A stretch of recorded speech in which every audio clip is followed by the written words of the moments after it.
Good morning.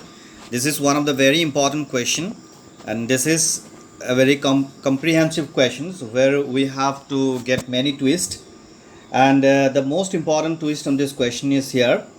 The first one is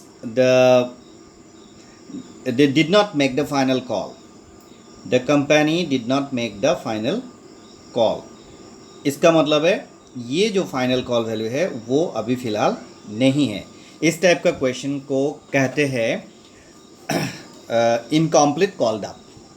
इसका मतलब है not fully called up, incomplete called up या not fully called up. तो ऐसे केसेस में हमेशा ध्यान रखें कि इस शेयर्स का टोटल वैल्यू कितना है, 100 रुपीज़. हर शेयर का टोटल वैल्यू 100 रुपीज़, क्योंकि एप्लीकेशन में 25, देन अलॉटमेंट में 25, दोनों मिला के हो गया 50, देन फर्स्ट कॉल में 20, 50 20 70, एंड फाइनल कॉल में 30. 70 + 30 इक्वल टू कितना हुआ, 100 रुपीज़. बट क्योंकि यहाँ पे फाइनल कॉल को नहीं मांगा गया है तो हमें इस फाइनल कॉल को नहीं मिलेगा. We have made a cross over there. So इसका मतलब है हमें क्या क्या मिला, application, allotment and first call, ये तीनों मिला. इन तीनों का टोटल वैल्यू हो गया 25 + 25 + 20 इक्वल टू 70. तो हमें ये क्वेश्चन के बारे में 100 नहीं समझना चाहिए, हमें इस क्वेश्चन के बारे में समझना चाहिए इट इज़ 70. एंड इस कॉन्सेप्ट को ध्यान में रखना चाहिए. ये इस क्लास का वन ट्विस्ट है, इसको भी ध्यान में रखिए.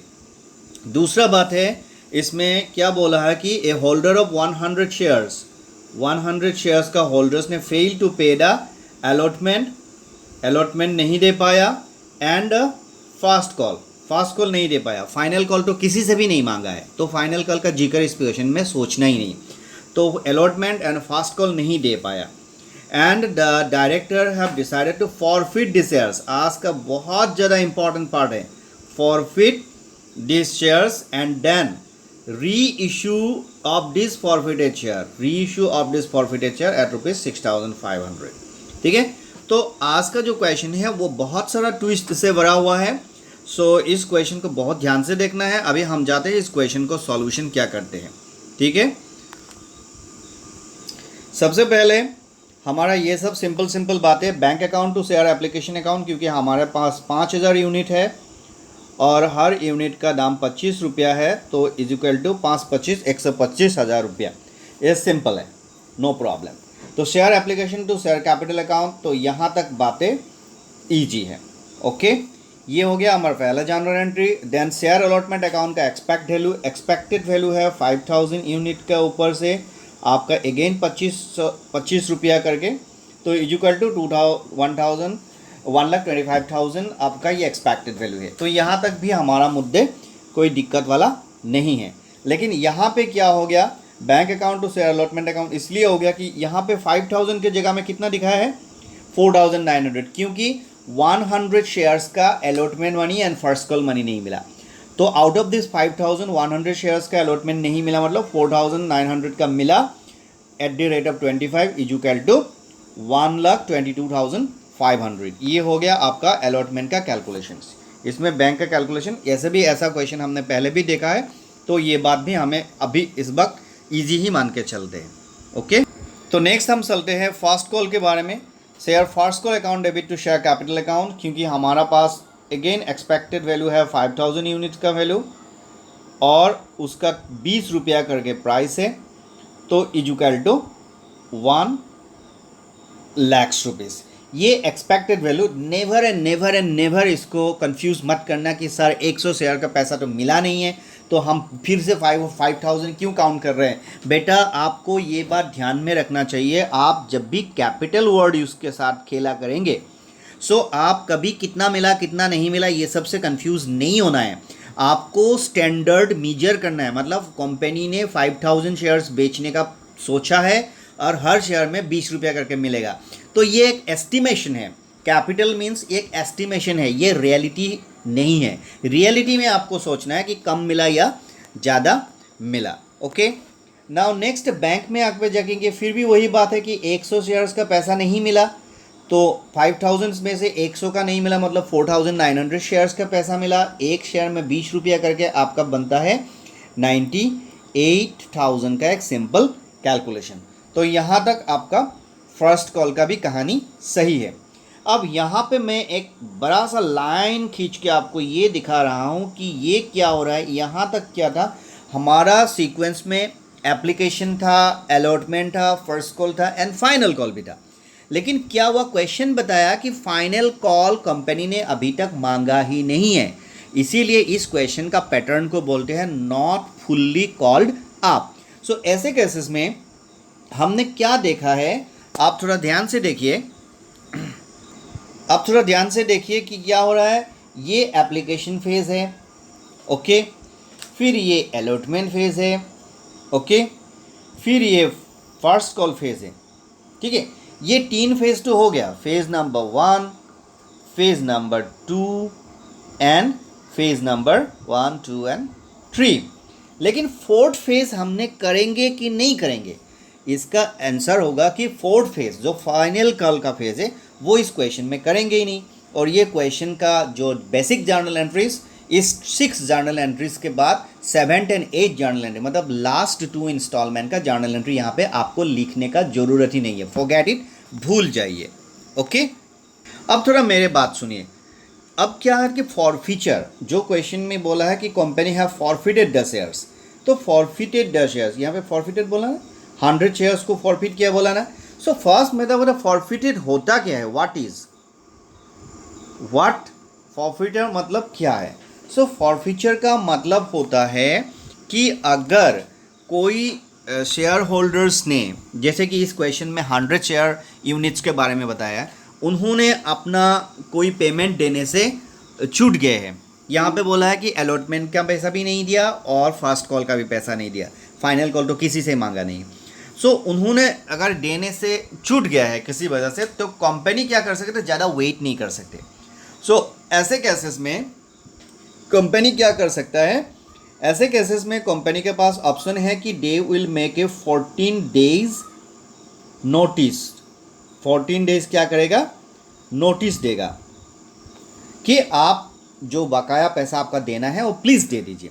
अगर ये 14 डेज नोटिस के बाद भी अगर वो शेयर होल्डर ने पैसा नहीं दे पाया, 14 डेज नोटिस के बाद भी वो पैसा नहीं दे पाया, तो कंपनी के पास मनी शॉर्टेज बन जाता है। तो वो कंपनी क्या करते हैं, उस आदमी का हिस्से में वो शेयर्स और नहीं रखते, वो शेयर्स को वो लोग क्या कर देते हैं, कैंसिल कर देते। 14 डेज नोटिस के बाद भी अगर पैसा नहीं मिला तो शेयर्स को क्या कर देते हैं, कैंसिल, ठीक है। इस कैंसिल को बोलता है फॉरफीचर, ठीक है, इसको बोलता है फॉरफीचर। अब यहां पे क्या हुआ, 100 यूनिट शेयर्स का जो बारे में बताया गया था, उन्होंने अलॉटमेंट नहीं दिया एंड फास्ट कॉल नहीं दिया, अलॉटमेंट नहीं दिया एंड फर्स्ट कॉल नहीं दिया, इसीलिए उनको 14 डेज का नोटिस इशू किया। 14 डेज का नोटिस इशू करने के बाद भी उन लोगों ने पैसा नहीं दिया, तो उनका जो नाम है वो हटा दिया गया, मतलब उन लोगों को क्या कर दिया, कैंसिल कर दिया गया, उन लोगों को क्या कर दिया गया, कैंसिल कर दिया गया। इसको बोलते हैं फॉरफीचर ऑफ शेयर। तो फॉरफीचर ऑफ शेयर्स का ये जो जर्नल एंट्री है, ये होता है फॉरफीचर ऑफ शेयर्स का एक स्टैंडर्ड जर्नल एंट्री। इसमें क्या होता है, शेयर कैपिटल अकाउंट को ऑलवेज डेबिट करना है, ठीक है। और जो अनपेड शेयर्स था, उन्होंने क्या नहीं दे पाया, उन्होंने बोला एज पर क्वेश्चन बोला अलॉटमेंट नहीं दे पाया, उन्होंने फर्स्ट कॉल नहीं पाया, फाइनल कॉल यहाँ पे पूछेंगे ही नहीं कि फाइनल कॉल किसी से भी मांगा नहीं है। तो ये दोनों जो कॉन्सेप्ट है, ये दोनों उन्होंने क्या किया, अनपेड, क्या पेड, अनपेड, तो उसका कितना पैसा होगा, वो होगा क्रेडिट। और ये जो नीचे है शेयर फॉरफीचर अकाउंट, ये क्या है, फिलहाल उनसे कितना पैसा मिला, so how much we ultimately get from you, ऐसा हुआ। मैं फॉरफीचर के बारे में एक कंप्लीट वीडियो आपको अलग से बताऊंगा, लेकिन फिलहाल इस क्वेश्चन में यह बेसिक स्टैंडर्ड जर्नल एंट्री आपको थोड़ी देर के लिए मेमोराइज कर लेना है, ठीक है। तो ये कहानी इसमें बनता है। ओके, सो फिलहाल यहाँ पे देखो कंपनी ने कितना शेयर्स को फॉरफिट किया, 100 यूनिट को फॉरफिट किया, ठीक है।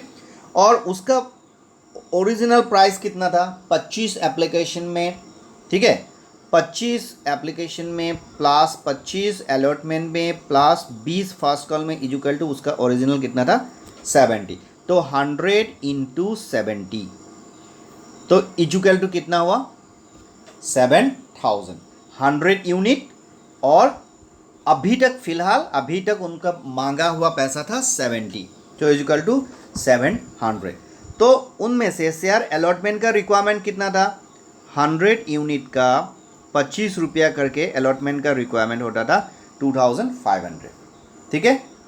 और फास्ट कॉल का कितना था, थोड़ा शॉर्ट पड़ रहा है, मैं फिर दिखाता हूँ। थोड़ा फास्ट कॉल का कितना है, अब फास्ट कॉल का वही है 100 यूनिट का 20 रुपया करके आपका कितना बनता है, 2000, ठीक है। सो ये आपको समझ में आया, ये आपको समझ में आया, ये आपको समझ में आया। अब ये देखो वेरी सिंपल टू अंडरस्टैंड, ये तीनों समझ में आ जाने के बाद आप देखो कि इसमें अगर ये दोनों मिलके कितना होता है, 25 प्लस 20 के साथ कितना जोड़ने से 7000 होगा, तो आपका आंसर बनता है द बैलेंस इज 2500। 25 मिलोगे तो ये 3 एक साथ बनेगा इक्वल टू व्हाट, 7000। तो ये आपका बैलेंसिंग फिगर हो गया। ये बैलेंसिंग फिगर को आप किस नाम से बताया जाएगा, share forfeiture account, BALANC, balance, ठीक है, हो गया। अब देखो क्वेश्चन में क्या बोला है, जो शेयर्स फॉरफिट किया गया उन शेयर्स को उन लोगों ने क्या कर दिया, री इशू कर दिया। ये क्या चीज़ है, व्हाट इज़ री इशू।